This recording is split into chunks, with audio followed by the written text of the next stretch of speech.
বিসমিল্লাহির রহমানির রহিম।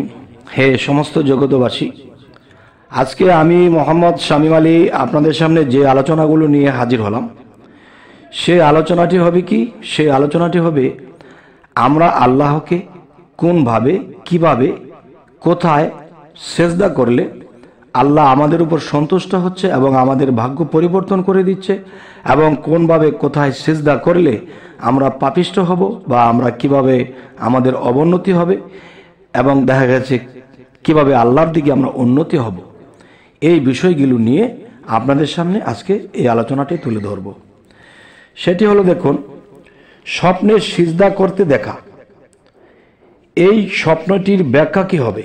এই স্বপ্নটির ব্যাখ্যা হবে সফলতার লক্ষণ এবং এ পাপ হতে তওবার ইঙ্গিত করে যে পাপে সে লিপ্ত রয়েছে, এমনইভাবে মারাত্মক বিপদ হতে মুক্তি, দীর্ঘ জীবন লাভ এবং সম্পদের সফলতা লাভের ও ইঙ্গিত করছে। সুবহানাল্লাহ, আলহামদুলিল্লাহ। আল্লাহ আমাদের তৌফিক দান করুন। এবার আসি, কেউ যদি দেখে যে নামাজ পড়ছে আর মধু খাচ্ছে, এই বিষয়টি যদি কেউ স্বপ্ন দেখে, তাহলে এর স্বপ্নের ব্যাখ্যা কি হবে? এটির স্বপ্নের ব্যাখ্যা এটি হবে যে সে রোজা অবস্থায় স্ত্রী সহবাস করবে। নাউজুবিল্লাহ। অবশ্যই আমাদের সতর্কবাণী হতে হবে। এবার আসি, কেউ যদি দেখে স্বপ্নে যে বসে তাসাহুদের নামাজ পড়ছে, তাহলে এটি স্বপ্নের ব্যাখ্যা কি হবে? তার চিন্তা দূর হবে এবং তিনি জীবনে যে নেক আশাগুলো করেছে সেই আশাগুলো পূর্ণ হবে।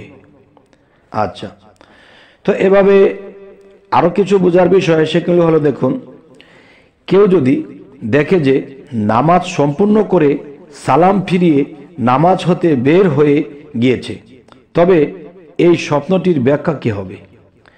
সেই ব্যাখ্যাটি হবে সে সমস্ত চিন্তা হতে মুক্তি পাবে। আলহামদুলিল্লাহ। দেখুন, আমরা যদি পৃথিবীতে কোনো বিষয়ে চিন্তায় জর্জরিত থাকি, মাথায় অনেক টেনশন থাকে, তখন কিন্তু নামাজেও ডুবা যায় না, ধ্যানে ডুবা যায় না, আল্লাহর স্মরণে আমরা ডুবতে পারি না, যার ফলে অসফলতার জীবন নিয়ে আমাদের ঘুরতে হয়।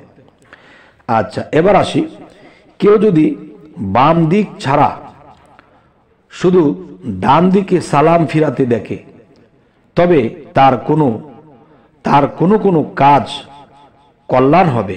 আর যদি ডান দিকে ছাড়া শুধু বাম দিকে সালাম ফিরাতে দেখে, তাহলে কি বুঝবেন? এটির স্বপ্নের ব্যাখ্যা হবে, তবে তার কোনো অবস্থায় তার জন্য চিন্তার কারণ হবে। এবার আসি, কেউ যদি কোনো পাহাড়ে আল্লাহকে সিজদা করতে দেখে স্বপ্নে, তাহলে এই স্বপ্নটির ব্যাখ্যা কি হবে? এই স্বপ্নটির ব্যাখ্যা হবে লোকেদের উপর সফলতা লাভ করবে, যে খুবই কৃপণ বা শক্তিশালী। আচ্ছা, এবার আসি, কেউ যদি আল্লাহ ব্যতীত অন্য কাউকে সিজদা করতে দেখে, তবে তার ক্ষতিগ্রস্ত হবে। আচ্ছা, এবার আসি, কেউ যদি নামাজকে দাঁড়িয়ে আছে, রুকু না করতেই নামাজের সময় শেষ হয়ে গিয়েছে দেখে, তবে সে ফরজ জাকাত দিবে না এবং এতে বাধা সৃষ্টি করবে। এবার আসি, কেউ যদি দেখে যে কেবলার দিকে নামাজ পড়ছে, তবে তা তার দিন মজবুত হওয়ার লক্ষণ। আর যদি শুধু পশ্চিম দিকে নামাজ পড়তে দেখে, তবে তা তার গুনাহের উপর দুঃশাসন এবং দিন দুর্বল হওয়ার প্রতি ইঙ্গিত করে।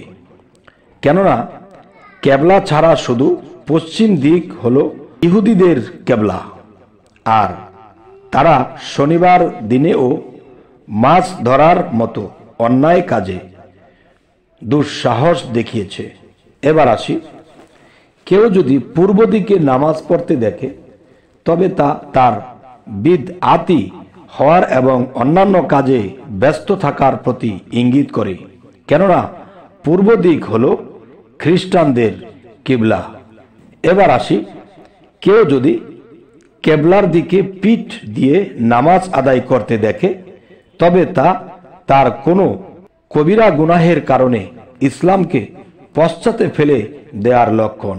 আচ্ছা, এবার আসি, কেউ যদি দেখে যে কেবলার দিকে সঠিকভাবে নির্ধারণ করতে পারছে বা পারছে না, তবে সে তার কাজকর্ম সম্পর্কে সিদ্ধান্তহীনতায় ভুগছে। আচ্ছা, তো এবার আসি, যদি ইমামতির সময় কেবলার দিকে মুখ ফিরিয়ে ইমামতি করতে এবং মুসল্লিদের নিয়ে পূর্ণ নামাজ আদায় করতে দেখে তবে সে তার প্রশাসনে আদল ইনসাফ কায়েম করবে। আর যদি মুসল্লিদের নামাজের কম বেশি বা ত্রুটি বিচ্যুতি দেখে বা নামাজে কোনো পরিবর্তন দেখে তবে সে তার প্রশাসনে জুলুম অত্যাচার করবে এবং দরিদ্র ও চোর ডাকাতদের পক্ষ হতে দুঃখ কষ্টের সম্মুখীন হবে। এবার আসি, কেউ যদি সাদা কাপড় পরিধান করে কেবলা ব্যতীত অন্যদিকে নামাজ পড়তে দেখে এবং কোরআন যেভাবে পড়া ফরজ হয়েছে সেভাবেই পড়তে দেখে তবে তার হজ নসিব হবে, যেহেতু আল্লাহ তাআলা ফরমান, যেদিকেই তুমি তোমার মুখ ফিরাও না কেন সেদিকেই আল্লাহ তাআলা বিদ্যমান আছে, বিরাজিত আছে। এবার আসি, যে লোক বাস্তবে ইমাম নয় সে যদি স্বপ্নে ইমামতি করতে দেখে তার প্রশাসক ও মর্যাদাশীল, আর লোকটি যদি প্রশাসক ও বেলায়েত লাভের যোগ্য হয় তবে সে একজন যোগ্য প্রশাসক এবং মর্যাদাশীল বেলায়েতের অধিকারী হবে এবং মানুষের অনুসরণীয় ব্যক্তি হবে। আচ্ছা, তো এবার আসি, কেউ যদি দাঁড়িয়ে ইমামতি করতে আর মুসল্লিগণকে বসে নামাজ পড়তে দেখে তবে সে মুসল্লিদের হক আদায়ের ব্যাপারে কোনো ত্রুটি করবে না, কিন্তু মুসল্লিরা তার হক আদায়ের ব্যাপারে ত্রুটি করবে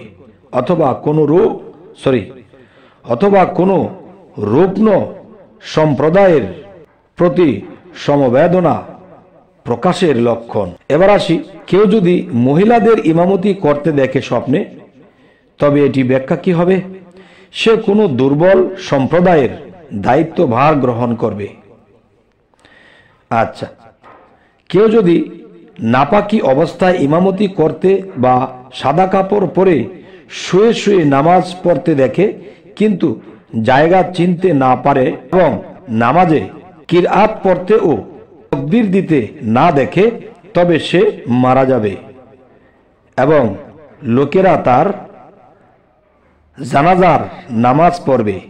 এভাবে যদি কোনো মহিলা কোনো পুরুষদের ইমামতি করতে দেখে তবে সে মারা যাবে, কেননা মহিলারা শরীয়তের দৃষ্টিতে পুরুষদের আগে বাড়তে পারে না। তবে মৃত্যুর পর জানাজার নামাজের সময়ে হয়। যদি প্রশাসক বা সরকারি লোকেদের ইমামতি করতে দেখে তবে সে পদচ্যুত হবে এবং তার ধন সম্পদ শেষ হবে না। যদি কেউ পুরুষ ও মহিলাদের ইমামতি করতে দেখে তবে সে বিচারকের পদ লাভ করবে যদি সে তার যোগ্যতা রাখে অথবা মানুষের ঝগড়া